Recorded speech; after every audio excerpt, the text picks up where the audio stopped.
Bonjour à tous, merci d'être présent pour cette Agora des présidents. Donc, je suis Pierre-Louis Germain, journaliste au Revenu et voilà, spécialisé sur la santé, les biotech, les medtech. À mes côtés, Hervé Brailly. Bonjour. Donc, vous êtes directeur général de Innate Pharma. Votre société est une biotech, une société de recherche médicale spécialisée en immuno-oncologie. Elle a déjà une longue histoire, parce qu'elle a été fondée en 1999 et elle est cotée en bourse depuis 9 ans, depuis 2006. Alors, la capitalisation boursière de votre société a beaucoup augmenté ces dernières années. Elle dépasse aujourd'hui les 750 millions d'euros. Alors, avant de parler de tout ça, parlons un petit peu de votre technologie, de vos produits. Vous avez plusieurs candidats médicaments, c'est-à-dire des médicaments en phase de développement dans votre portefeuille. Vous êtes, on l'a dit, un spécialiste de l'immunologie appliquée à la cancérologie. Alors, quelle est l'originalité de votre approche scientifique avec des termes simples? Comment fonctionnent vos médicaments par rapport à ce qui se fait aujourd'hui dans le traitement de ces maladies? Oui, alors d'abord du point de vue du secteur ou du domaine, on s'inscrit donc dans ce champ de l'immuno-oncologie qui est en pleine explosion, comme certainement vous le savez, qui est en pleine explosion.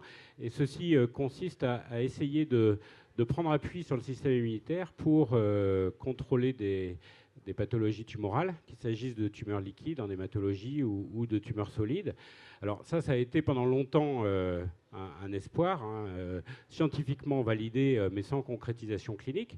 Et puis depuis 2010, avec le premier produit qui a été développé, présenté, puis commercialisé par BMS, Yervoy, puis surtout, je dirais, depuis les années 2011-2012, on sait que des grandes pathologies peuvent être prises en charge par des approches ciblant le système immunitaire, et notamment le cancer du poumon, mais en vérité, c'est probablement toutes les indications et toutes les lignes de traitement.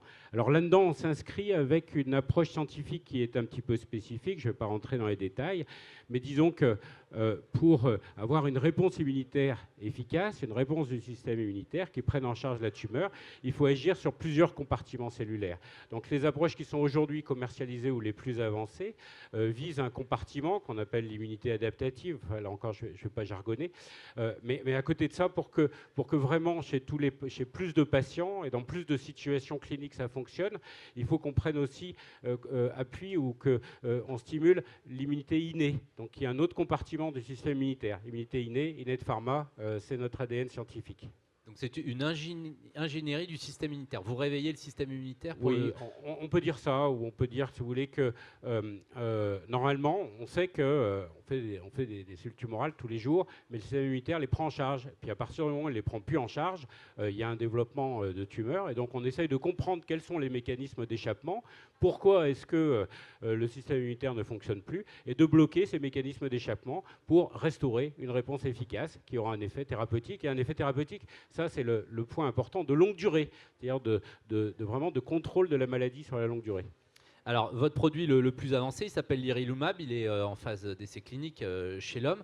Il vise plusieurs cancérologies, les indications les plus avancées, c'est notamment des leucémies. Quel est le timing? Quelles sont les prochaines échéances pour ce produit? Oui, alors notre premier produit, comme tous les produits d'immuno-oncologie, il est multiples indications et dans des schémas thérapeutiques qui sont soit de monothérapie, soit d'association avec d'autres produits. Donc ça, c'est une caractéristique d'Innate. On vise des produits à très large spectre d'indications et avec donc des programmes d'essai qui sont en rapport.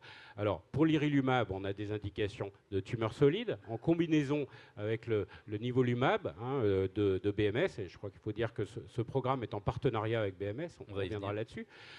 Et puis, on a des indications de tumeurs liquides, d'hématologie, d'oncohématologie. Donc, vous parliez de prochaines étapes. La prochaine étape, ce sont la lecture de phases relativement avancées, et en particulier dans la leucémie aiguë myéloïde.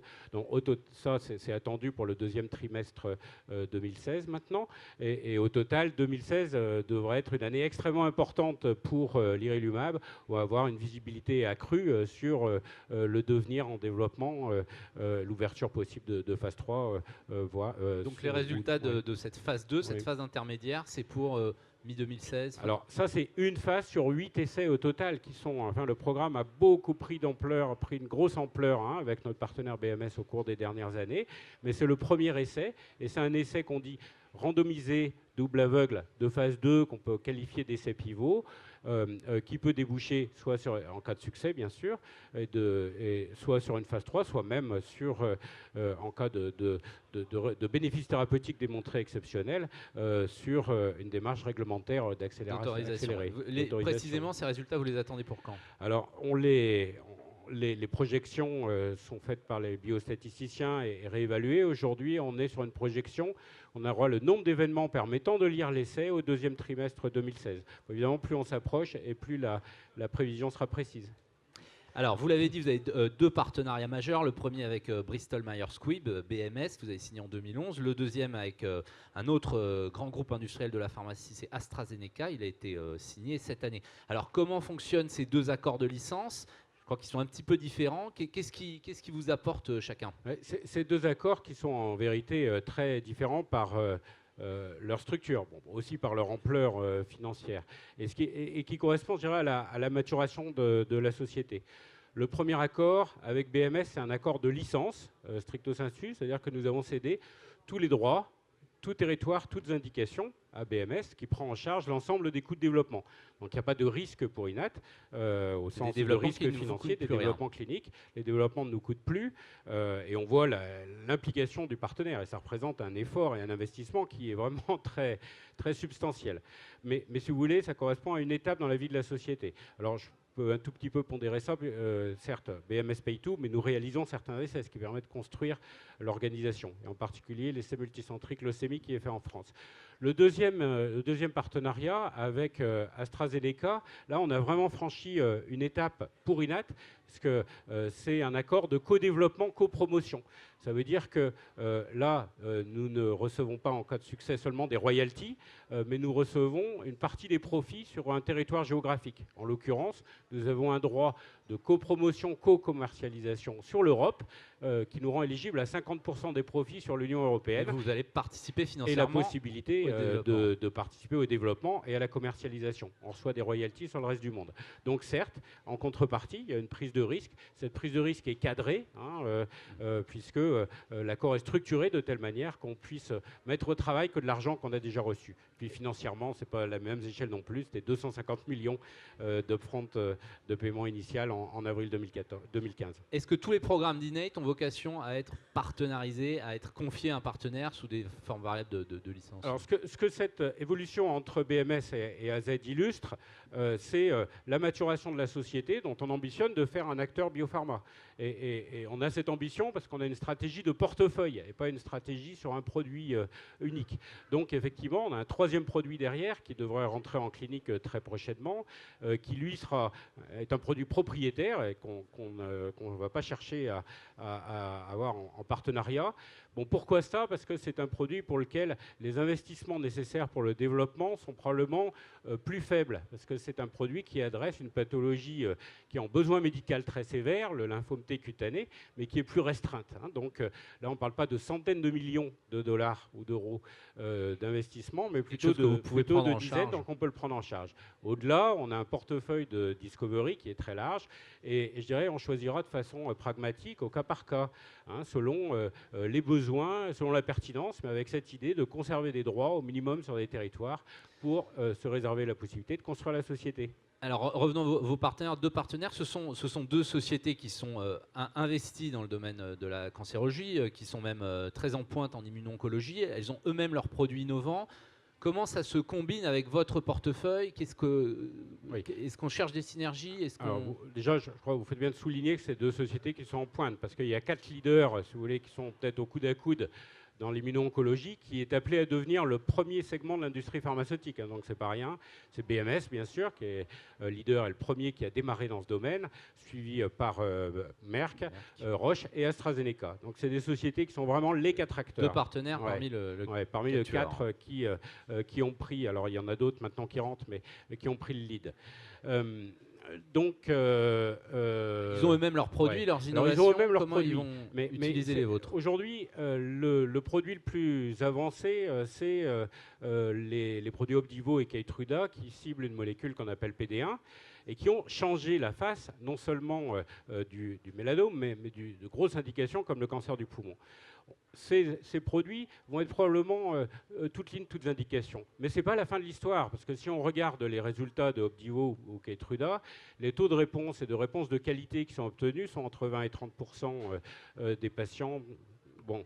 Donc l'avenir est à des combinaisons de produits et surtout à avoir de multiples produits qui adressent les multiples mécanismes d'échappement qui sont en jeu. Donc il n'y a pas du tout de compétition. On a un nouveau, je dirais, paradigme thérapeutique où les produits vont s'articuler avec ces anti-PD1. Mais évidemment, il y a une place énorme pour le bénéfice des patients à essayer d'avoir, de passer de 30 à 50, 60 et améliorer le taux de réponse et la durée des réponses. Ça veut dire là que vous allez multiplier, ou en tout cas vos partenaires vont multiplier les essais cliniques en prenant vos produits en combinaison avec les leurs. C'est vers ça qu'on s'achemine. C'est vers là où on est, c'est pas là où on s'achemine. Avec Bristol Myers Squibb, nous avons un essai important de plusieurs centaines de patients aux États-Unis en combinaison avec l'Opdivo, dans des tumeurs solides variées, dans 5 indications, et avec AstraZeneca, un essai similaire entre notre produit PH21 et Darvolumab, leur anti-PD-L1, est prévu. Et on a d'autres combinaisons. Au total, c'est 13 essais sur ces deux produits. Alors, Innate Pharma disposait de 270 millions d'euros de trésorerie nette à fin septembre. C'est en partie le fruit du paiement de l'accord avec AstraZeneca. C'est une somme considérable pour une biotech. Pour rappel, l'an passé, vous aviez dépensé 35 millions d'euros. Comment va évoluer, compte tenu de cette richesse financière, comment va évoluer votre dépense globale, le financement de vos essais cliniques cette année, oui, alors clairement, nous sommes dans un point d'inflexion. Nos ressources financières nous permettent d'investir de façon beaucoup plus massive dans notre R&D, que ce soit de la R&D amont, qu'on a renforcé déjà en 2015, ou des développements cliniques propres avec le lancement d'un 3e programme et ce qui viendra par la suite. Donc on a des capacités maintenant pour pouvoir pousser des programmes propriétaires et bien sûr participer aussi au co-développement du produit qui est en partenariat avec AZ. Donc il ne faut pas s'appuyer sur les résultats historiques pour faire des projections dans le futur. La société est maintenant vraiment rentrée dans une phase de croissance. Et d'investissement intense. Alors, vous travaillez, vous êtes une société qui a près de 10 ans, vous travaillez sur des projets de très long terme. Est-ce qu'il y a des rendez-vous importants que vous pouvez donner à vos actionnaires dans les 12 à 18 mois, que ce soit sur le plan des résultats cliniques, d'échéances financières, peut-être des milestones que vous attendez de vos partenaires? Oui, 2016, 2017, en tout cas les 2 prochaines années vont être des années cruciales pour Innate. Alors, si on dit de façon très simplifiée, pour le premier produit, celui qui fait l'objet de l'alliance avec BMS, plutôt 2016, avec résultat de notre étude randomisée dans la leucémie gumyloïde, mais aussi des résultats attendus de la part des études pour les études conduites par BMS. Et pour AZ, on est plutôt sur 2017. Là aujourd'hui, on est dans le démarrage des études et un programme d'exécution en 2016. Donc les 2 années à venir, oui, plein de nouvelles cliniques qui vont être déterminantes. Alors évidemment, on ne dépend pas de façon binaire d'une étude, puisque, encore une fois, 13 études, plein d'indications, 2 produits, mais les nouvelles cliniques vont succéder à partir du 2e trimestre 2016. Donc 2016 pour les produits issus de l'alliance avec BMS et 2017 pour de nouveaux essais pour être lancés. Ah mais absolument. Nous avons communiqué, en tout cas pour le projet avec AZ, on fait une journée R&D en 2014. On a indiqué quels étaient les premiers objectifs de démarrage de programme. On a aujourd'hui 3 essais sur les 5 annoncés qui ont démarré. Les 2 plus l'essai de combinaison. Donc il y a 3 essais à démarrer très prochainement. Et bien sûr, on ne s'interdit pas de donner plus d'ampleur à ce programme. On est d'ailleurs dans une situation aussi intéressante parce que AstraZeneca a une alliance avec Celgene en hématologie sur PDL1 qui nous est quelque part ouverte. Donc on rentre aussi là dans une combinaison qui ouvre d'intéressantes perspectives pour Innate Pharma. C'est-à-dire qu'il pourrait y avoir des combinaisons entre vos produits et ceux d'autres biotech avec qui AstraZeneca a passé des... Biotech, oui, grosse biotech. Oui. Alors, encore peut-être un dernier point sur les finances. Ces accords de licence prévoient des paiements d'étapes. Vous avez eu des paiements upfront, c'est-à-dire à la signature. Il y en a d'autres. Est-ce que là encore, il y a des échéances voilà, plutôt d'ordre financier sur le paiement de ces milestones Alors la seule qui soit communiquée, c'est à la décision de démarrer la première phase 3 pour AstraZeneca, 100 millions de dollars. C'est la seule qui soit communiquée. Pour le reste, bien sûr, on a des paiements d'étapes qui s'échelonnent tout le long du développement sur des étapes de création de valeur correspondant, enfin, je dirais, à des normes classiques. Sachant que pour BMS, c'est du pré-commercial et pour AZ, le prochain, c'est le démarrage de phase 3. Très bien. Hervé Brailly, merci beaucoup. Merci à tous pour votre présence. Cette agora est terminée. Voilà, merci. Bon. Merci à tous. Merci pour votre intérêt, Brunette.